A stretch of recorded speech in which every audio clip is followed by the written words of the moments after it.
In this video, I'll show you Wheatear stitch. Here's what it'll look like when you're done. I used 6 strands for the line on the left, 3 for the line on the right, and in this video I'll be stitching the middle line with just 2 strands. I've drawn a straight guideline onto my fabric, but this stitch will also follow a curve if you like.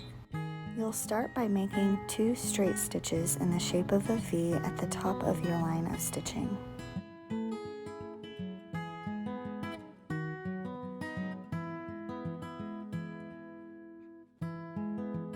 Next, bring your needle up through your fabric using the guideline. Weave your needle underneath those 2 straight stitches without piercing your fabric. Bring your needle back down through the last hole you made, creating your first Wheatear stitch. To continue your line of stitching, make 2 more straight stitches in the shape of a V, going down through that last hole.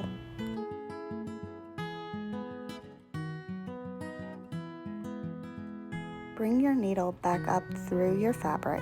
This time you'll be weaving underneath your straight stitches as well as underneath the loop from your first Wheatear stitch. Again, you'll finish by bringing your needle back down through that last hole. Continue this pattern until you've reached the end of your line of stitching. I've sped up the video here to get us to the end a bit more quickly.